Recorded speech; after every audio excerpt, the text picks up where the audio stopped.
안녕하세요. 오늘도 사연 살롱을 찾아주셔서 감사합니다. 불과 일주일 전 저는 핑크빛 결혼 생활만을 꿈꾸던 예비 신부였어요.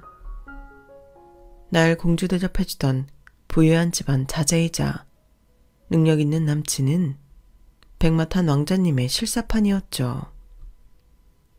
스몰 웨딩이긴 했지만 럭셔리한 호텔 결혼식이었고 남친과 전 결혼해서 2명의 아이를 낳자고 행복한 미래 계획도 세웠어요.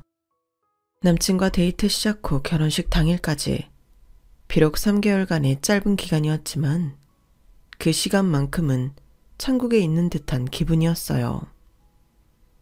저한테 이렇게 잘해주는 사람은 처음이었거든요. 결혼식 당일 어떠한 사건 하나로 인해 모든 비밀이 밝혀지고 바로 지옥불로 떨어지고 말았죠.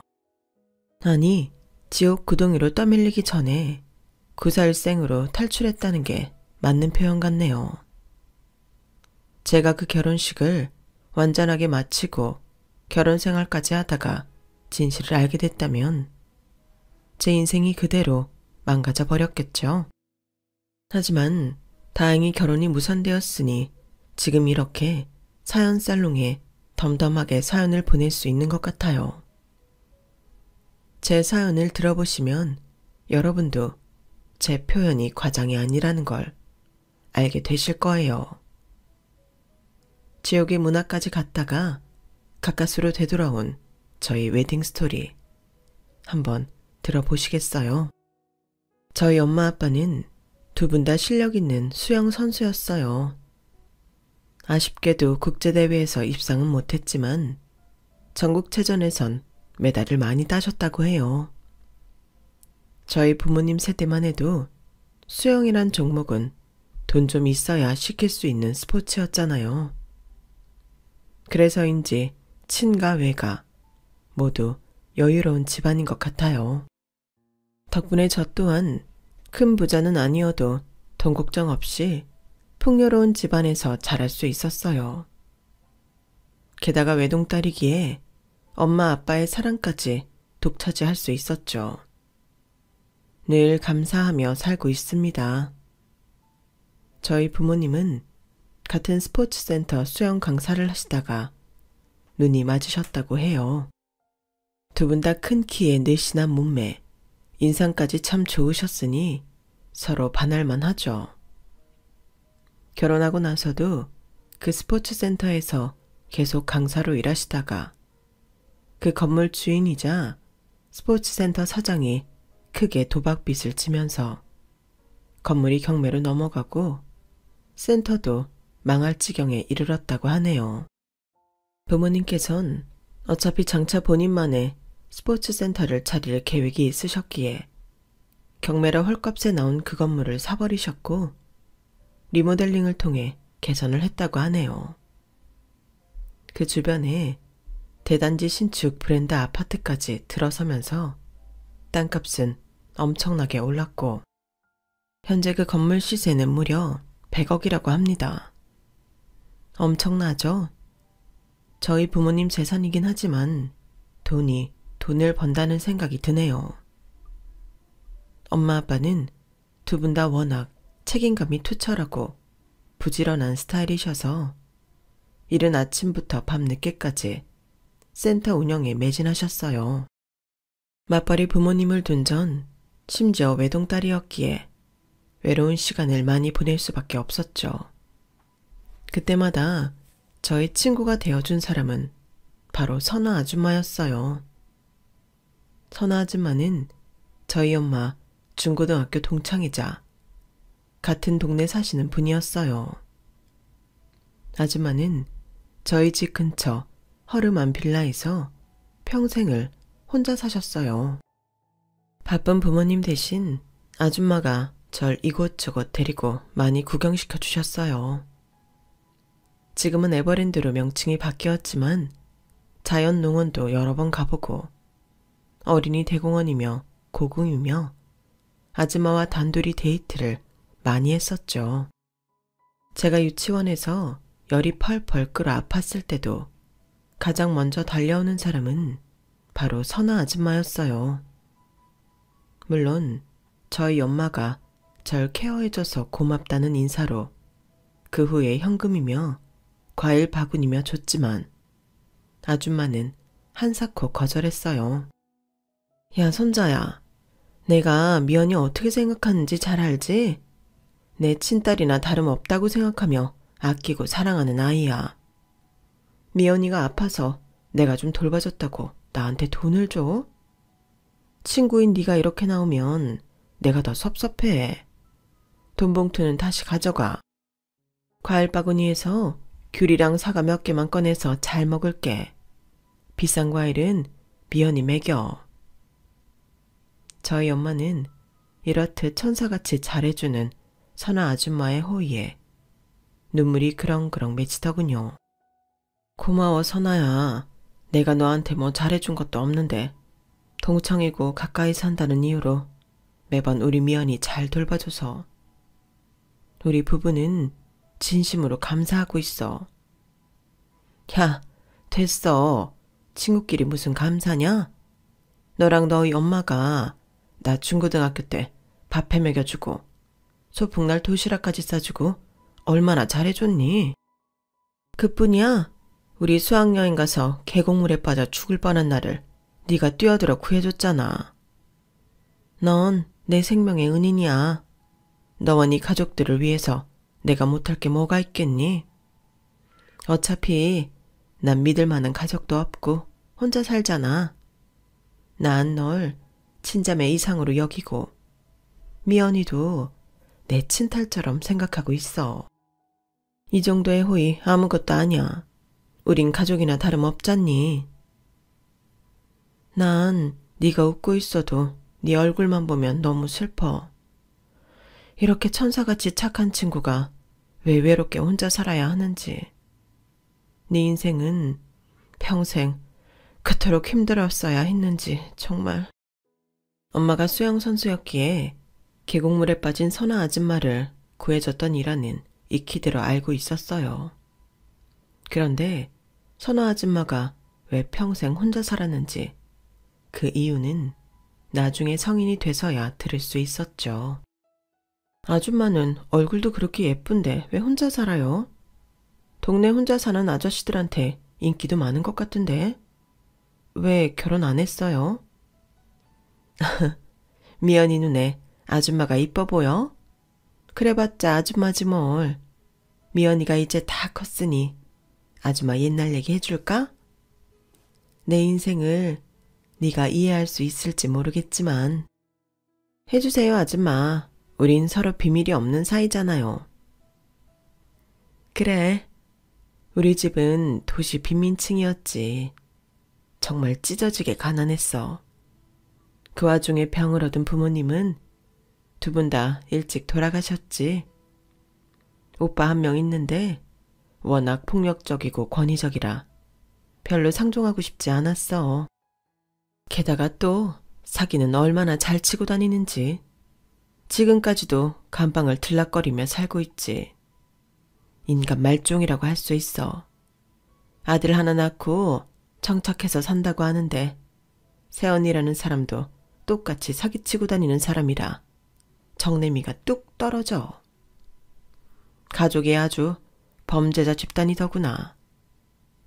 목구멍이 포도청이라고 밥은 먹고 살아야 하니 중학교 때부터 아줌마는 일을 해야 했어. 고 하나 다름없었으니까. 그땐 입주 가정부가 참 많았어. 부잣집 한여로 들어가서 숙식 해결하고 월급도 받는 거지. 집도 절도 없는 나에겐 딱이었지. 게다가 낮에 학교도 다닐 수 있게 해준다는 말에 한 부잣집 한여로 들어가 일을 했어. 그러다가 그 집 망나니 아들한테 몹쓸 짓을 당하고 임신을 하게 됐어. 당연히 그 집안에서 난리가 났고 난 고등학교를 다 졸업하기도 전에 아이를 출산하게 됐지. 그 집안은 미국에서 크게 사업을 했었는데 마침 온 가족이 이민을 계획하고 있던 터라 내가 낳은 아이까지 뺏어서 나 몰래 이민을 가버리더구나. 졸지에 갓난아기를 뺏기고 길거리로 나앉은 난 미쳐버릴 지경이었지. 그때도 내 마음을 다잡을 수 있게 도와준 사람이 바로 네 엄마야. 네 엄마는 내가 힘들 때 항상 옆에서 큰 버팀목이 되어줬어. 본인이 모아놓은 용돈 쥐어주고 제대로 된 일자리까지 알아봐줘서 아줌마가 다시금 정신 차리고 살 수 있었던 거야. 네 엄마는 계곡물에서만 날 구해준 게 아니고 그때도 날 살려줬어. 그래서 난 네 엄마한테 평생 잘할 수밖에 없어. 눈물 나네요, 아줌마. 이렇게 싱그럽고 예쁜 선아 아줌마가 그런 모진 일을 겪다니. 그래도 다시 새 출발할 수 있잖아요. 아줌마, 좋은 사람 만나게 되면 잘 만나고 결혼도 하면 좋지 않을까요? 아니야. 이미 사람과 세상에 대한 신뢰를 다 잃었어. 어린 나이에 아기도 낳아봤고 잠깐이지만 모성애도 가져봤으니 난 이걸로 만족해. 그 아기를 다시 찾을 생각은 안 했어요, 아줌마. 너무 보고 싶을 거 아니에요. 왜 안 했겠어? 그놈의 돈이 문제지. 돈만 주면 미국에서 그 아이를 찾아서 연락할 수 있게 해준다고 하던 사람도 있었어. 그 사람 말만 믿고 비서로 일하며 모은 돈을 다 갖다 바쳤는데 그 사람도 사기꾼이었지. 내 돈만 날름 가져가고 연락이 끊겨버리더구나. 이렇게 세상에 또 한 번 배신당하고 난 마음의 문을 완전히 닫아버렸어, 미연아. 너도 항상 사람을 조심해야 해. 이제 성인이 되어 연애도 할 텐데. 자나 깨나 남자 조심이야. 알았지? 한편의 비극적인 영화와도 같던 선아 아줌마의 인생 이야기를 듣고 너무 슬펐어요. 세상은 착하게만 살면 호구되는 건가 싶기도 했죠. 그때쯤 전 서울에 있는 한 대학에 스포츠학과로 진학한 상태였어요. 졸업 후엔 아쉽게도 수영선수 할 실력은 안 돼요. 부모님 센터에서 수영 강사로 일하게 되었죠. 그게 엄마의 바람이기도 했고요. 미연아, 어차피 넌 하나밖에 없는 외동딸이니 네가 이 센터를 물려받아서 잘 운영해야 해. 일단 수영 강사부터 시작해서 전반적인 경영을 익히도록 해라. 네가 요즘 트렌드를 잘 익혀서 뭐든 자꾸 신식으로 바꾸도록 해봐. 엄마 아빠도 이제 나이가 들어서 젊은 사람들 취향에 맞추기가 어려워. 그렇게 수영 강사로 일하며 스포츠센터의 종합적인 운영을 배우고 있던 어느 날 수영 강습을 마치고 나오는데 남자 수강생 한 명이 절 쫓아오며 묻더군요. 강사님, 저 부분 환불을 좀 받고 싶은데 강사님께 문의드리면 될까요? 아, 제가 센터 사장님 딸이라 직접 해드릴 수 있어요. 왜요? 강습이 마음에 안 드셨나요? 아, 강사님께서 여기 스포츠센터 주인분 딸이었어요.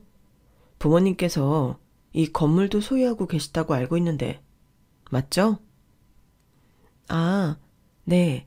디테일한 것까지 잘 아시네요. 부모님께서 이 건물 소유주 맞아요. 아, 그렇군요.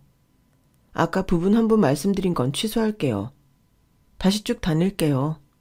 강사님이 워낙 열정적으로 가르쳐 주셔서 제 수영 실력이 일취월장했네요.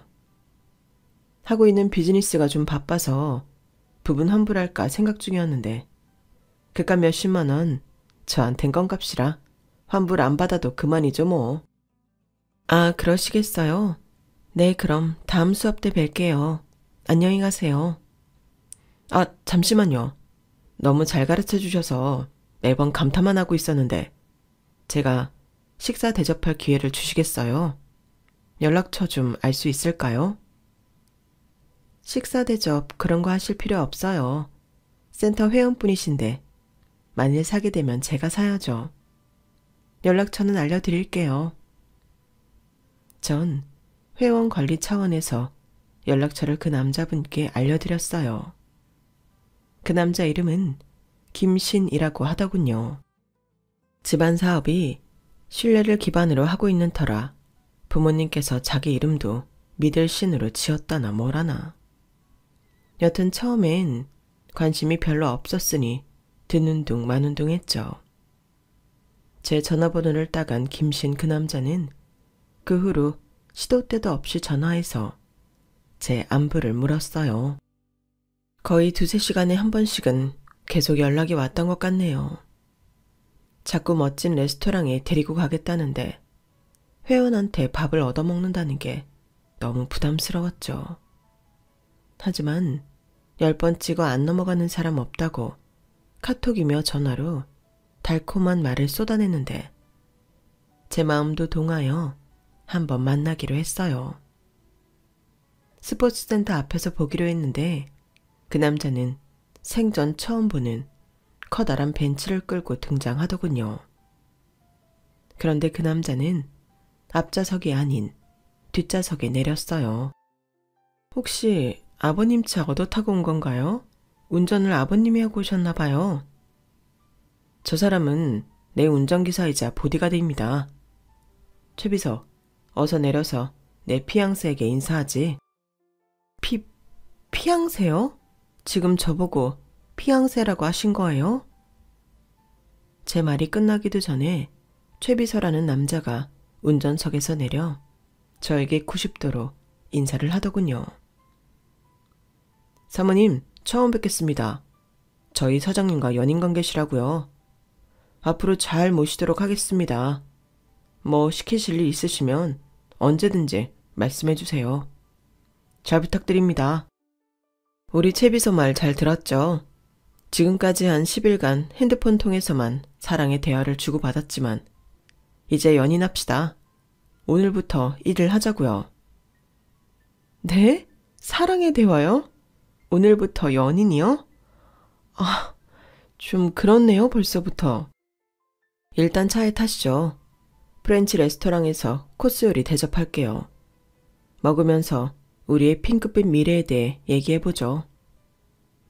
머리끝부터 발끝까지 외모도 그렇고 하는 말도 기름기가 철철 흘러넘치는 느끼함 그 자체였지만 자꾸 들으니 익숙해지더군요.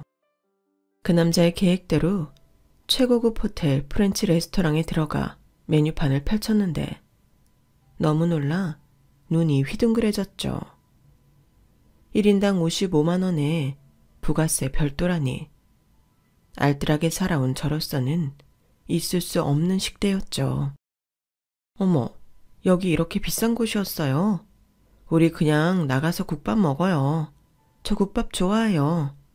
요 앞에 오다 보니 김밥 천국도 있던데 거기서 대충 먹어도 되고요. 한 끼에 55만 원이라니 둘이 먹으면 100만 원이 넘잖아요. 이건 말도 안 돼요. 걱정 마세요, 미연 씨. 저희 가족 단골 레스토랑인데 여기 음식이 아주 기가 막힌답니다. 드셔보시면 후회 안 하실 거예요. 제 입으로 말하기 그렇지만 사람들이 저보고 백마탄 왕자님의 실사판이라고 하더군요. 이 정도 금액 저한텐 껌값이에요. 부담 없이 즐기세요. 얼마든지 더 좋은 거 사드릴 수 있어요. 앞으로 기대하세요. 아주 대중적인 입맛을 가진 저에게는 5만 원짜리 코스 요리나 55만 원짜리나 비슷하게 느껴졌어요. 너무 과한 식대와 대접에 먹는 내내 부담스럽더군요. 식사를 마치고 그 남자가 계산을 하려고 지갑을 꺼내는데 반지갑이 잘 안 닫힐 정도로 불룩하더군요. 얼핏 보니 그 안에 수표가 너무 많이 들어있어서 지갑이 안 닫히는 거였어요. 현금을 많이 갖고 다니는 사람은 봤어요. 수표를 그렇게 많이 갖고 다니는 사람은 처음 봐서 놀랐죠. 더 놀라운 것은 그가 결제하던 카드였어요. 그건 아무나 발급해주지 않는다는 블랙카드였어요. 인터넷 사진으로만 봤는데 실물 카드를 보긴 처음이었죠. 제 블랙카드 한번 구경해 보실래요? 이거 조건 까다로운 거 아시죠? 뭐 저희 가족이야 백화점에서 연 7억 이상씩 쓰고 자산이 1,000억이 넘으니 쉽게 발급되더군요. 저와 같은 세상의 사람이 아닌 것 같았어요. 그게 좋게 여겨지기보단 그 남자에게 너무 이질감이 느껴지더군요. 그날 이후로 그는 더욱 적극적으로 대시해 왔어요. 하지만 그럴수록 전 더 차갑게 대했죠. 제 짝꿍이 아니라는 생각이 들더군요. 저도 부모님 덕분에 꽤 여유롭게 살아왔지만 자산이 1,000억이 넘는다는 그의 집안과는 괴리감이 느껴졌거든요. 제가 본인 대시에 안 넘어오자 그 남자는 제 주위 사람들을 공략하기 시작했어요.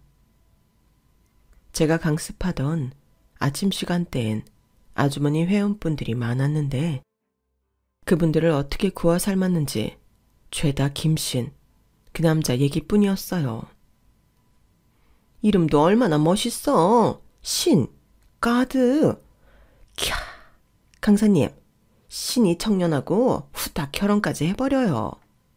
글쎄 집이 그렇게 부자고 운전기사의 가사 도우미며 쾌인 경비원, 정원 관리사까지 집에 일하는 사람만 8, 9명 된다네. 그래도 제가 별로 관심을 안 보이니 그 남자의 다음 타깃은 저희 엄마 아빠였어요. 미연아, 엄마 진짜 구하기 힘든 트로트 가수 콘서트표 얻었다. 이번 주 토요일 밤인데 아빠랑 간만에 데이트 좀 하려고. 이 표 누가 구해줘 올게. 안 그래도 엄마 콘서트 가고 싶다고 노래를 불렀잖아. 잘 됐네. 누가 그 귀한 표를 구해줬어요? 김신 그 총각 있잖아. 우리 수영 강습생 말이야. 그 총각이 티켓 VIP석으로 구해준 거야. 세상에 젊은 사람이 나랑 네 아빠한테 얼마나 극진히 잘해주는 줄 몰라. 너한테 무지 관심 있는 것 같던데? 데이트라도 몇 번 해봐. 집도 엄청 부자고 본인도 능력 있고 똑똑한 것 같고 네 마음 얻기 위해서도 지극정성이고 말야. 그런 남자 흔치 않아. 나중에 버스 떠나고 아쉬워하지 말고 기회 봤을 때 잡아. 나도 싫은 건 아닌데 우리 집 수준이랑 너무 차이 나더라고요. 좀 허세끼가 다분해 보이는 것도 맘에 걸리고요. 난 원래 좀 소박한 거 좋아하잖아요. 이렇듯 저의 온 주변이 제게 그 남자랑 사귀라고 아우성일 때 딱 한 사람, 선아 아줌마만은 신중히 생각하라고 일침을 가해주더군요. 미연아, 오랜만에 우리 데이트 좀 할까? 어째 난 고등학교 동창인 니네 엄마보다 미연이 너랑 더 친구 같니? 어렸을 때부터 네 똥기저귀 갈아주고 해서 편한가 봐. 진짜 내 딸 같기도 하고 말이야. 좋아요, 아줌마. 안 그래도 아줌마한테 상의 드릴 일도 있고 해서 만나서 수다 떨고 싶었어요. 살짝쿵 고민거리가 있거든요. 고민? 미연아, 혹시 무슨 일 있는 거니? 미리 말씀드리자면 요즘 저한테 강하게 대시하는 남자가 있는데 집안 자산이 1,000억이니 뭐니 약간 허세끼가 다분해서 도통 믿음이 가지 않더라고요. 근데 그 남자는 벌써 결혼까지 염두에 두고 저랑 사귀고 싶어 하고요. 세상엔 좋은 사람도 많지만 나쁜 사람도 너무 많아. 사기꾼 천지라고. 항상 눈 부릅뜨고 잘 살펴봐야 해. 혹여 결혼을 하더라도 혼인신고는 좀 나중에 하고 말야. 지금 생각해보면 이미 마음이 그 남자 쪽으로 많이 기운 뒤 이러한 조언을 들었던 것 같아요. 그래, 아줌마 말대로 꼼꼼히 따져보면서 만나면 되겠지 뭐. 라는 마음으로 그 남자와 일단 데이트도 여러 번 해보고 우린 점점 더 깊은 관계로 발전해 나갔어요. 저의 남자친구가 된 거죠. 남친은 처음부터 결혼을 전제로 연애하기를 원했기에 만남과 동시에 결혼 얘기도 아주 자연스럽게 흘러나왔어요. 일단 우리 엄마 아버지 한번 만나 뵙자.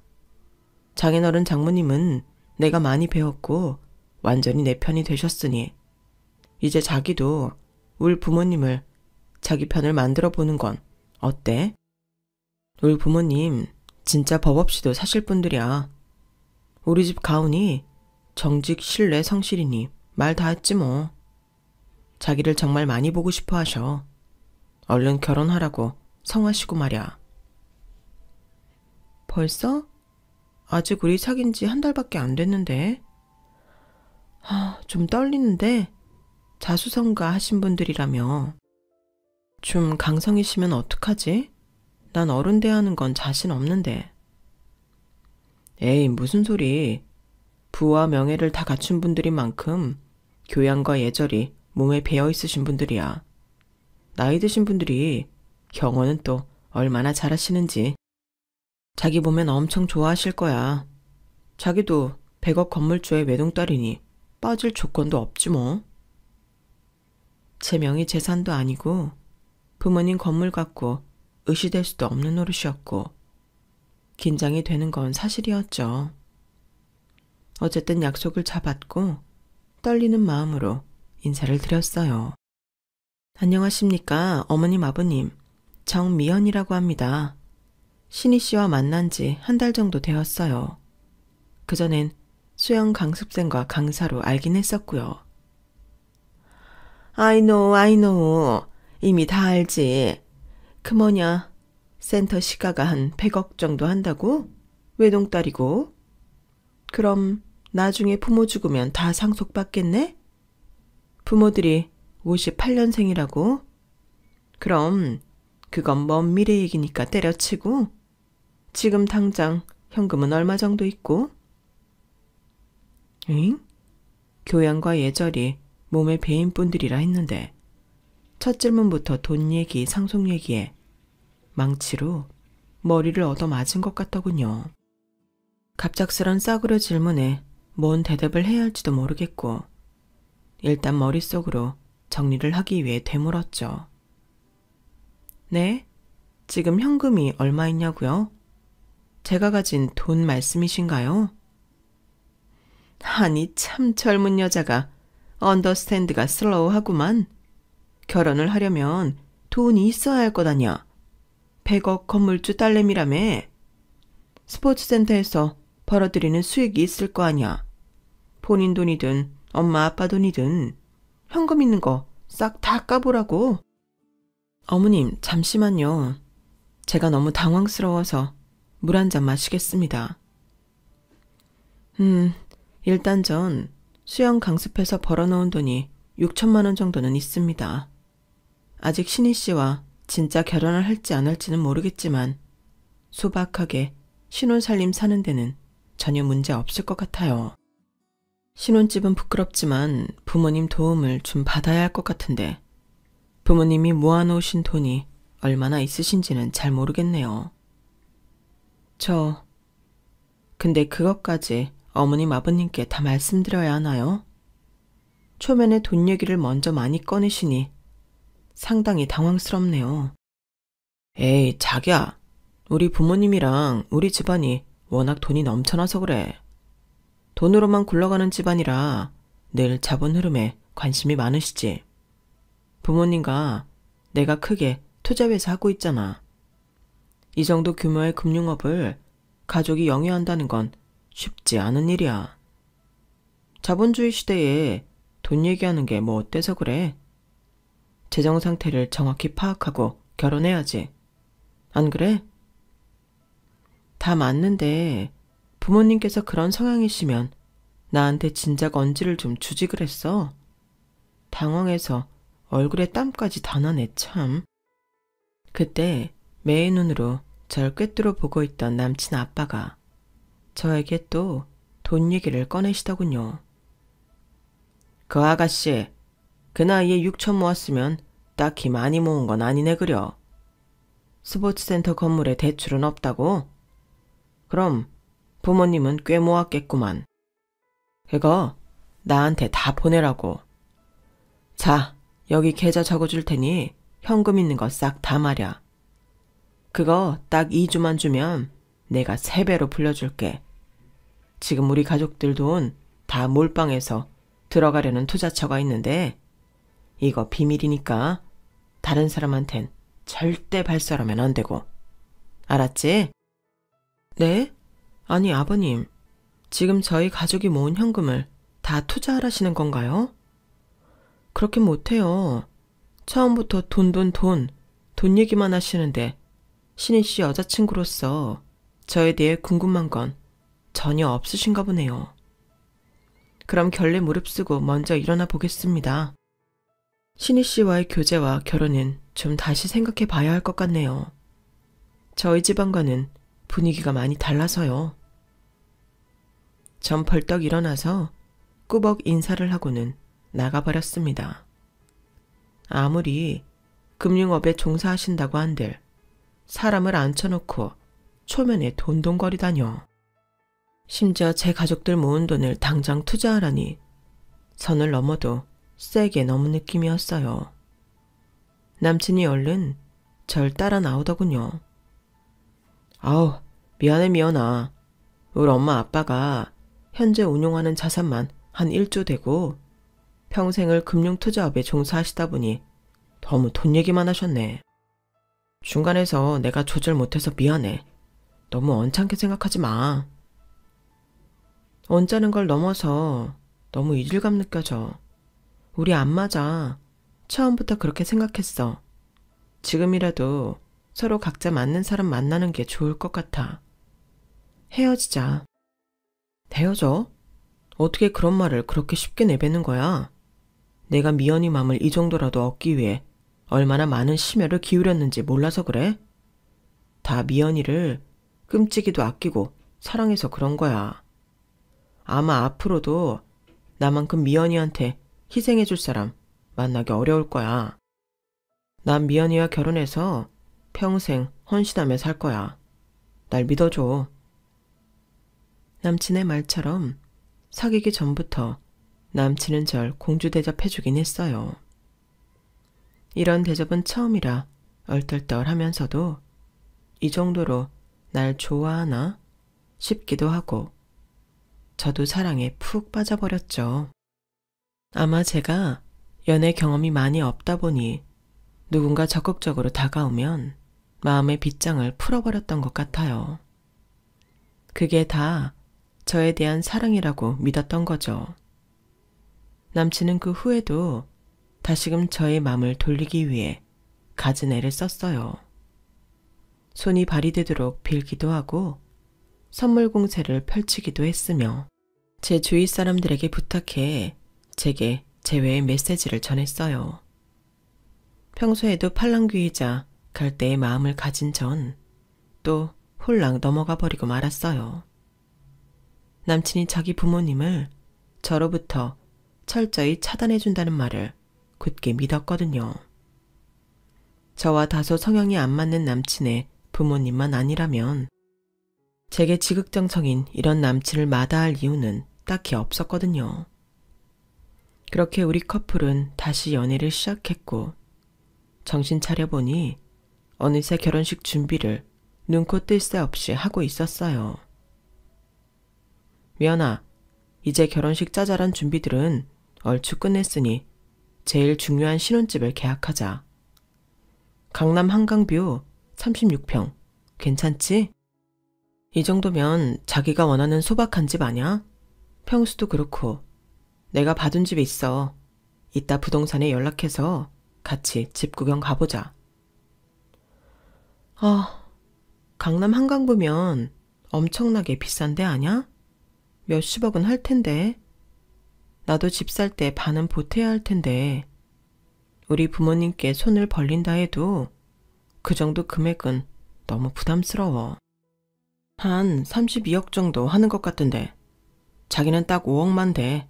내가 27억 부담할게. 어때? 합리적이지? 어차피 맞벌이 할 거니까 공동 명의로 하자고. 오케이? 5억? 엄마 아빠한테 한번 말씀이나 드려볼게. 난 꼭 강남 아니어도 상관없어. 우리 부모님이 부담스러워하시는 눈치면 우리 다른 동네도 알아보자. 5억이 부담스러우시다면 자기 앞으로 대출을 받아서 집값 내도 되고. 그래, 여튼 장인 장모님하고 상의해보고 알려줘. 내가 좀 더 부담하고 자기 금액은 조절 가능하니까. 신혼집에 5억이란 거금을 대달라고 부모님께 부탁드리기가 참 어렵더군요. 입이 떨어지질 않았죠. 엄마, 아빠, 저 남자친구가 신혼집 얘기를 꺼내더라고요. 강남 36평 한강뷰 아파트라며 본인이 27억 부담하겠다고. 저보고 한 5억 정도 부담하고 공동 명의로 하는 게 어떠냐고 하는데 제가 모은 돈이 몇천 뿐이라 혹시 5억 정도 보태주실 수 있나요? 5억? 그럼 당연하지. 우리가 나중에 이 센터 증축하고 리모델링 하려고 모아놓은 돈이 좀 있어. 5억은 넘어. 이 돈 다 가져가도 좋아. 엄마 아빠의 하나뿐인 외동딸이 결혼하는데 그깟 5억 못 보태줘? 걱정하지 말아라. 어떻게 말 꺼내나 걱정했는데 진짜 감사해요, 아빠. 남친도 감사해야 할 거예요. 감사는 무슨. 엄마 아빠는 네가 예쁜 가정이라서 잘 살기만 하면 돼. 바라는 거 아무것도 없어. 딱 한 가지 목돈을 정기예금으로 묶어놨는데 만기가 아마 네 결혼식 다음 날쯤일 거야. 신혼여행 갔다 오면 다 준비해 둘 테니 그때 줘도 되겠니? 네, 그럼요. 신혼여행 기간이 일주일이나 되니 천천히 준비해 주세요. 어차피 평생 살 사람인데 신혼집 좀 늦게 계약하는 게 뭐 대수겠어요. 부모님께서 든든히 지원해 주신다니 한시름 놓이더군요. 남친 덕분에 강남 한강뷰 아파트에서 신혼생활을 시작할 생각을 하니 설레이기도 했고요. 결혼 준비를 하면서 모든 게 순탄히 흘러갔지만 마음속으론 예비 시부모님과 약간의 앙금이 남아있던 게 계속 걸렸어요. 자기야, 어머님 아버님께 내가 초면에 너무 무례하게 굴었던 것 같은데 지금이라도 찾아뵙고 사과드릴까? 아니야, 미연아. 내가 봐도 자기네 식구들과 우리 부모님과는 좀 가치관이 다른 것 같아. 내가 약속했잖아. 부딪힐 일 없게 해주겠다고. 내가 방패막이가 돼주겠다고. 나 진실만을 말하는 사람인 거 알지? 그 약속 지킬 거야. 내가 처갓집 식구들 다 만나 뵙고 인사드렸고 자기가 우리 부모님 뵀으면 그걸로 된 거야. 우리 집안에서도 자기와 결혼하길 원하신다고. 상견례 같은 것도 필요 없을 것 같아. 결혼식 때 양가 부모님들 어차피 볼 텐데. 우리 스몰 웨딩 하기로 했잖아. 결혼식 당일날 정신없지도 않을 테니 양가 어른들끼리 대화하실 시간도 충분할 거야. 자, 언제나 그랬듯이 이 오빠만 믿고 따라와. 어서 웨딩홀 투어 가자고. 저에겐 늘 믿음직스러운 남친이었기에 그냥 남친 말만 믿고 그대로 진행하기로 했어요. 우린 예약되어 있는 웨딩홀로 향했죠. 엘리베이터를 탔는데 웬 꼬마와 추레한 모습의 애 아버지가 남친을 보더니 아는 척을 하더군요.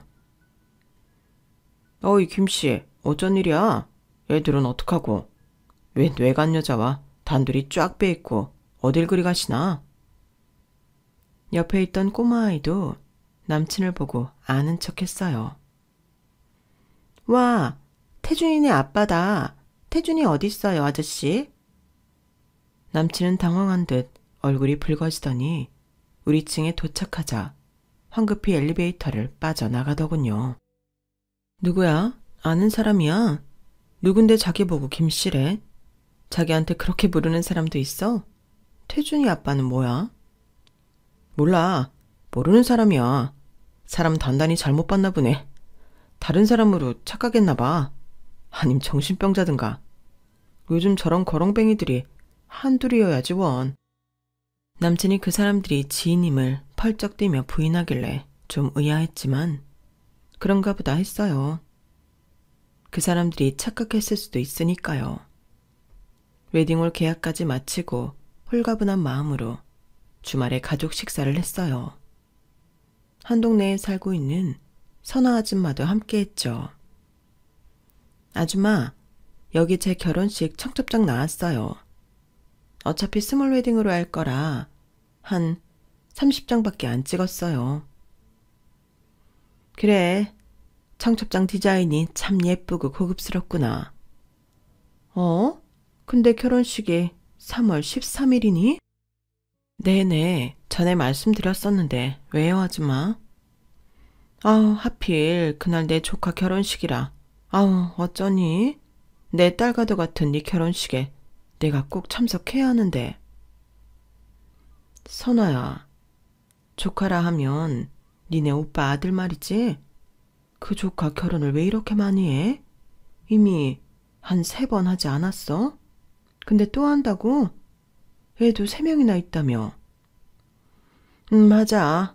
울 오빠 새언니 부모가 간방을 밥 먹듯이 들락날락하니 내 조카도 똑같이 어렸을 때부터 온갖 비행을 저지르고 다니더라. 바늘도둑이 소도둑 된다고 걔도 소년원부터 시작해서 나중엔 크게 사기치고 다녀서 징역 몇 년 살았는데 여자 꼬시는 기술은 또 어디서 배웠는지. 엄마 다른 아이 3명이나 지가 키우고 있잖아. 부인들은 다 도망가고 말이야. 그럼 이번에 4번째 결혼을 하는 거야? 누가 될지 몰라도 그 여자 참 불쌍하다. 네 조카한테 할 말은 아니지만 결혼하면 또 여자 피 빨아먹고 사는 거 아냐? 아마 그럴 거야. 이제 고모인 나한테도 결혼 상대가 누군지도 안 보여주더라. 나도 그러려니 하고 있어.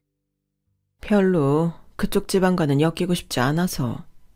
내 조카지만 이번 결혼식은 어디서 하는지도 정확히 몰라. 그날 당일 얼굴만 빼꼼히 비추고 돈 10만 원 축의금하고 와야지 뭐. 들렀다가 얼른 그쪽으로 갈게. 엄마 아빠와 선호 아줌마까지 우린 이런저런 얘기를 나누며 좋은 시간을 가졌어요. 내 친구와도 같은 선호 아줌마가 정시간에 내 결혼식에 못 온다는 게 조금 아쉬웠지만 어쩔 수 없는 노릇이었죠. 대망의 결혼식 당일 스몰 웨딩이고 주례도 없이 진행했기에 서로에게 편지 정도만 간단히 읽고 식은 빠르게 진행되었어요.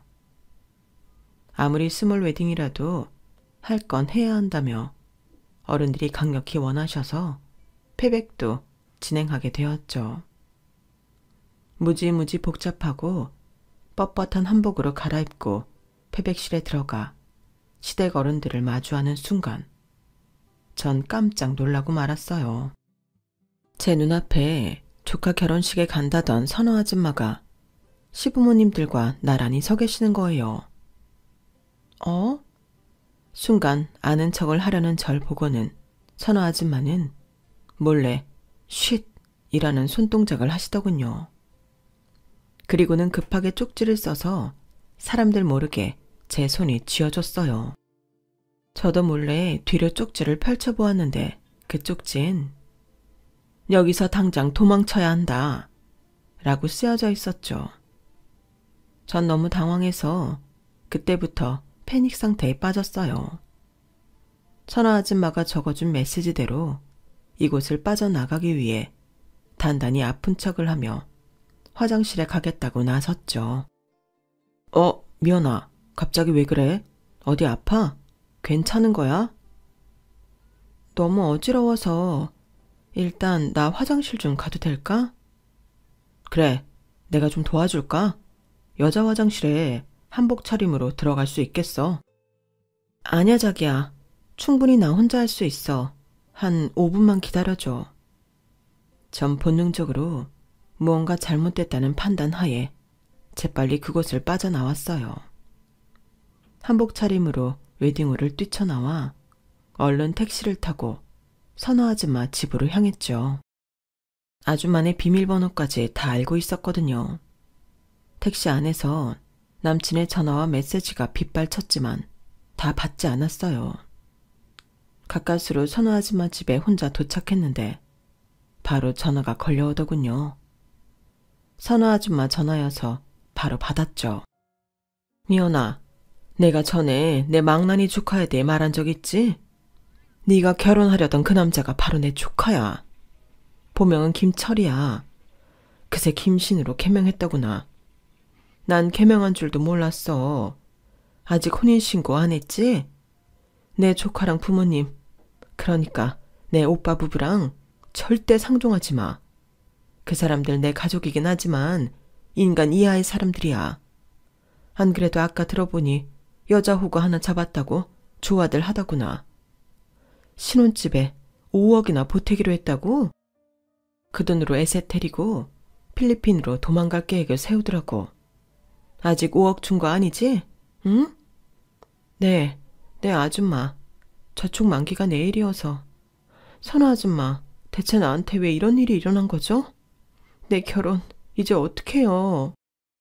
울지 말고 정신 똑바로 차려야 해, 미연아. 니네 엄마 아빠한테는 내가 사실대로 다 전달했다. 아직 혼인신고한 것도 아니고 이거 하늘이 도운 거야. 선호 아줌마 말대로 마냥 억울할 일만은 아니었어요. 지역불 앞에 갔다가 가까스로 구사일생 한 거죠. 바로 선호 아줌마 덕분에 말이죠. 아줌마, 이런 엄청난 사실 알려줘서 고마워요.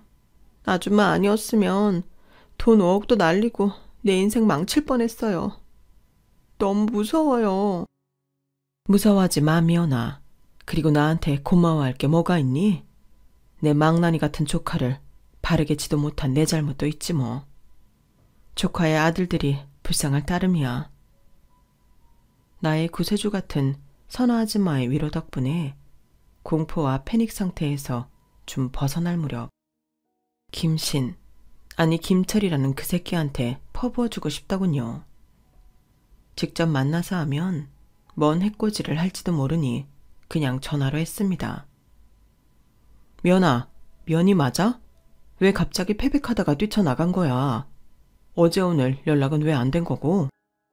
자기야, 이렇게 된 마당에 결혼식은 다 있고 지금 돈 5억 준비됐지? 우리 신혼집 계약하게 내 계좌로 지금 보내줄래? 딴 사람들이 먼저 산다고 줄 선 집이라. 빨리 계약금을 보내야 할 것 같아서 그래. 야, 이 인간 말종아. 뭐? 금융투자업? 집안 재산이 1,000억? 야, 이씨, 천하의 몹쓸 사기꾼아. 그 와중에 돈 5억 달란 소리가 나오냐? 네가 제대로 된 예비 신랑이면 신부인 내 걱정부터 해야 하는 거 아니야? 넌 돈에 환장했냐? 이 사기꾼 정가범아? 뭐? 너 그거 다 어떻게 알았어? 누가 꼬지른 거야? 우리 부모님? 아님 내 친구? 누구야? 야, 말투가 완전 달라지네. 부인 다른 애가 셋이나 있으시다고? 아빠 시계나 되면서 애들 보기 부끄럽지도 않으냐? 니네 애들이 널 보고 어찌 생각하겠냐? 앞으로 똑바로 살아. 다시 한번 연락하면 그동안 금전 요구한 거나 혼인빙자한 자료 들고 경찰서에 바로 달려갈 거니까 그렇게 알아라. 앞으로 나와 내 가족들 눈에 띄지 말라고. 전 일방적으로 전화를 탁 끊어버렸어요. 퍼붓고 나니 속이 좀 후련해지더군요. 그날 저녁 엄마 아빠와 선호 아줌마까지 우리 넷이 모여 분노의 울음을 실컷 울고는 그놈에 대해 쿨하게 있기로 했어요. 전 선호 아줌마한테 평생에 걸쳐 은혜를 갚아야 할 것 같아요. 사연살롱을 애청하고 있을 선호 아줌마에게 다시 한번 감사의 인사를 드리고 싶네요. 똥구덩이로 떨어질 뻔한 못난 저를 구해준 아줌마, 다시 한번 감사드려요. 제 사연 들어주신 여러분, 감사합니다. 항상 꽃길만 걸으세요. 여러분, 사연 댓글에 응원과 현명한 조언 부탁드려요. 좋아요와 구독은 저에게 큰 힘이 됩니다. 오늘도 좋은 일 가득하세요.